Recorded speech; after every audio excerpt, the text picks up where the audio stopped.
Mhm. can you tell me a little bit about this new podcast that we have coming up in January? With the Stone I Rolling c is the name, and that's about all I know about it. Yeah, I'd be happy to tell you more about it. So, this all stemmed from an awkward text that I got from you that said, "Hey, John, let's talk church history sometime. How about it?" And I said, "Sure, Tyler."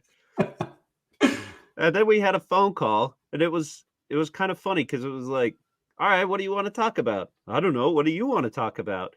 "Hey, we should make a You're the podcast." expert. You're the expert. Don't ask me what you need to talk about. Well, yeah, I don't know. I mean, but yeah, it was just kind of like, "Oh, what do you want to talk about?" "I don't know. What do you want to talk about?" "We should make a podcast."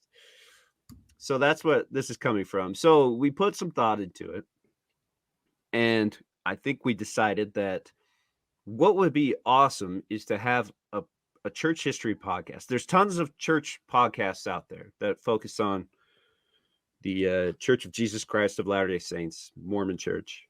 There's tons of podcasts out there about it, but none that we know of that really dives into the church by focusing on the primary sources that make the church into what it is today. And by that I mean like the talks given by past church authorities, Joseph Smith documents, newspaper articles from Times and Seasons, the Nauvoo Expositor stuff, all these kinds of things uh, that made the church into what it is today. And nobody really focuses on that. And what's more, nobody focuses on the context around which those sources were created, what was going on at the time. So we thought it would be fun to do that, to kind of tell the story, church history story, not so much chronologically, but in a sequential order in which these sources came out. Now, there's What a going great to be idea. some overlap there. There's going to be a chronological overlap, of course. But for example, I think for our first episode, I think it'd be great to do something on what Joseph Smith and his cohort in Palmyra, New England at the time, Second Great Awakening period, what they all thought about the character of Jesus Christ, who he was to them. Because we have our idea right now, right? We have the pictures in Deseret book. We have general conference talks, all those types of things. But what were they? How did they picture him? What did he look like? What kind of characteristics did they believe that he had? What was the relationship there? So I think that would make a great first episode. And then we'll look at documents and things that they said about Jesus at the time. And we talk about that. I think that could be fun. That's a great idea. We should make a podcast. We should make a podcast. Now, True so crime style. a couple things. First off, I notice people on the chat board are calling you by Juan. I don't know if you want me to refer to you as Juan, John, Dr. Juan, Doctora Juanito. Dora. But we do have a question from Marilyn. This is my mom. So, Brian and Beth, you might be right because we did get a comment from mom finally. She asks, I'd like to hear from Juan, his background and credentials. She doesn't care. It's Yeah, I she didn't couldn't have any nor comment about I you. couldn't nor would I script this. But yes, my mom does. She just wants to hear from you, John. She had So first nothing to off, say about Tyler. Yeah. what do you want me to call you? And second off, can you tell us about your background, credentials, kind of experience surrounding the church history? Well, let me say something about a PhD in general, and maybe Brian can back me up on this. Maybe not. Maybe he's just way more brilliant than I am. But I'm kind of self-conscious, honestly, about the PhD label, just because, yeah, I did it. I put in the time, put in the work, but there was tons of people that that helped me out, and it's sort of like, I don't know. It's like, yeah, I did it, but at the same time, it's a lot of people helped me, and now I'm not doing it anymore. But anyway, it's you can use it if you want. That's fine, but it's not required. So just to be clear, you have a PhD from the Arizona Yes. State University in history, right? Yes. I- So is there any more specific as far as history of yeah, the so Church of Jesus Christ of Latter-day Saints or anything like that? I'll give you my resume. So my undergraduate degree was in history, and my minor was in religious studies. For my minor capstone program, I did the capstone project was a paper on crucifixion at the time of Christ, what crucifixion looked like, what it actually was. So a lot more ancient history there. Then for my master's degree, I went to Claremont Graduate University and got a master's in religious studies. And religious studies is kind of a catch-all term. Almost anything could be religious studies. Like what Brian did on you, and figuring out if you're likable or not. You could do that. You could do that with the church. You could do that with anything and call it religious studies. It doesn't have to be history. You heard it here first, everybody. Tyler's Yeah. beard is a religious figure, a religious Well, icon. I think he said. I think he said a religious icon. I didn't say that. More like a demonic icon. But sure. Wait, one man's trash is another treasure, right? That's right. Yeah.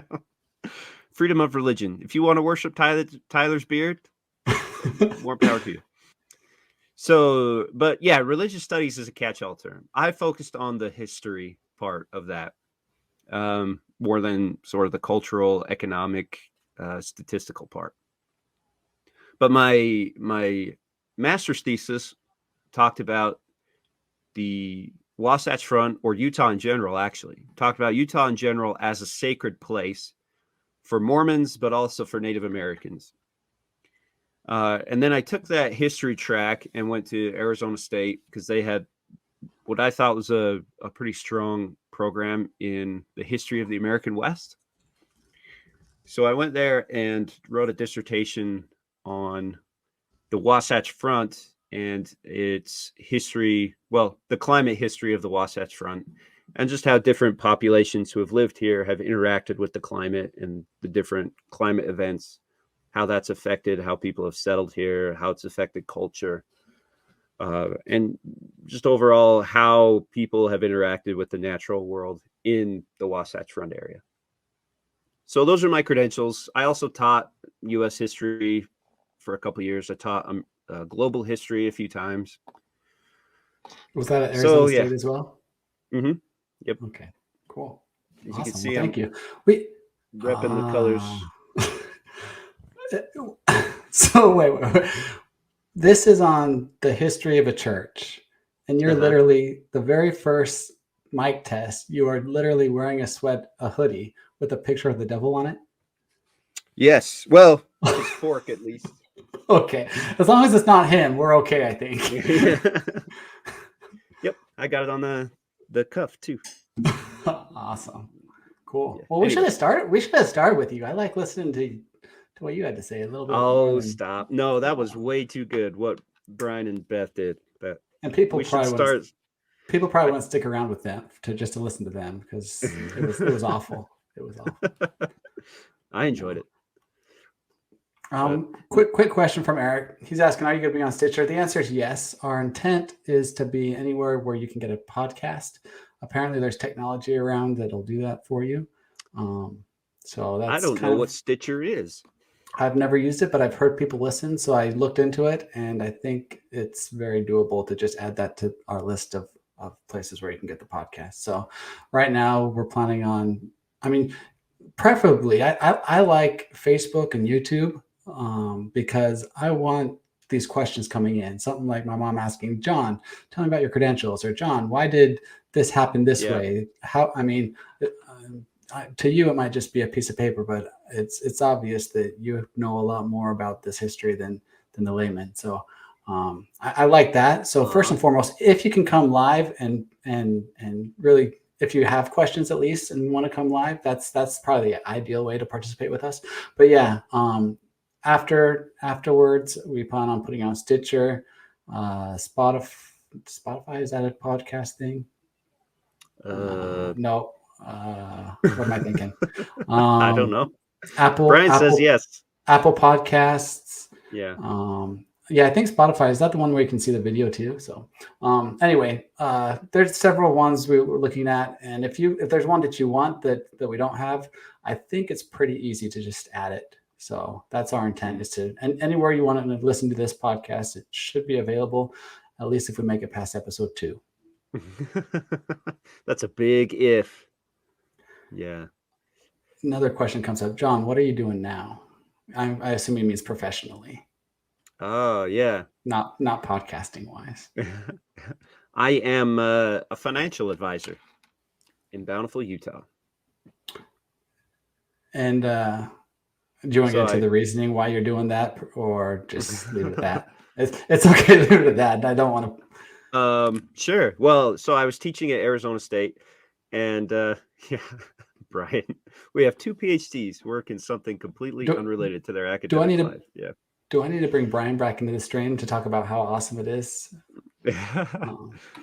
But yeah, so I was teaching at Arizona State. I was teaching online. COVID happened. Well, before that, I was teaching online at Arizona State in Tempe, and I was done with all my coursework. My parents, who live in Bountiful, weren't living in their home, and they said, "Can you come live in our home while we go serve a church mission?" And I really didn't need to be in Tempe anymore. So yeah, we moved up here, and I taught here for a few years, and we wanted to stay in the area. And there wasn't a lot of, there's not a ton of work for a history PhD around here, even teaching high school. So I thought, well, I'll just try something else for a while. So that's where I'm at. Awesome. Yeah. And we couldn't be happier. Thank you. Well, you're still in Virginia, so I don't know what. I'm just glad you stayed in the United States of America, John. Oh, okay. There was a time when I actually emailed the Office of Immigration of New Zealand and asked, like, what does it take to immigrate to New Zealand? And they emailed back. Like the next day, they emailed back and they said, well, we're actually closed for COVID right now. We're not taking any new immigrants, but we'll keep you in the loop. And they did. They emailed me a year later and said, we're still not taking immigrants, but we're going to keep you in the loop. And then they emailed me a year after that and said, actually, we're taking immigrants now. Here's how to do it. They're recruiting you. Yeah. The country of New Zealand is recruiting you to move there. And and they're so polite about it too. It's like, sure, we'd love to have you. Here's how you can find a job. All that kind of stuff. I don't buy it. I buy that that's what they said. I've known enough people from New Zealand to really.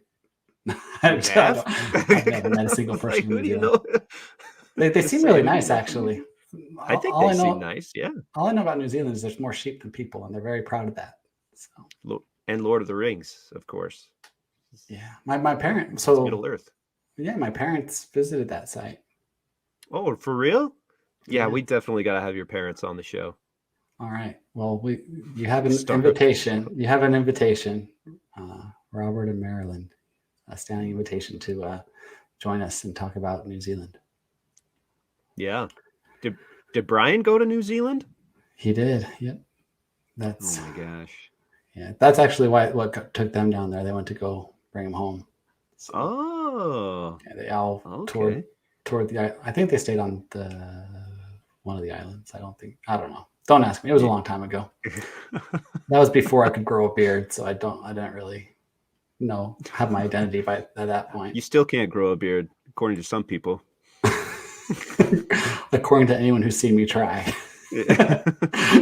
Yeah, so Brian, your beard grows you, Tyler. Oh man. Yeah. Anyway, so yeah, that's kind of what we're looking to do with the church. I'd like to have different guests on. I know a lot of people who are still in it, who are still teaching. They're still involved in that church history world. I'm more of a hobbyist now, but I do have some friends who are in it professionally, and So I think that'd be fun to have them on. Yeah, that'd be awesome. I was called to repentance. Brian, so Brian pointed out he was a missionary there, and he says what you're saying sounds about right. Super nice people. So I was wrong. But it's way far away. So. All right. Well, cool, John. That's awesome. Anything else you want to share with us? No, I think this will be a lot of fun. One reason why we're waiting till January to really kick this off is just to make sure that it's good quality. You know, in graduate school, you learn how to be a professional procrastinator. And so throwing it together last second with not a lot of time to do it wouldn't make it great. I need time to procrastinate. And also, you know, I'm also having a kid in December. And so there's just a lot going on. But I think come January, I think we'll be able to have a pretty good podcast. Awesome. Cool. Well, thanks, John. Thanks, Brian and Beth. Appreciate it. Yeah, thanks, Brian and Beth. Stars of the show.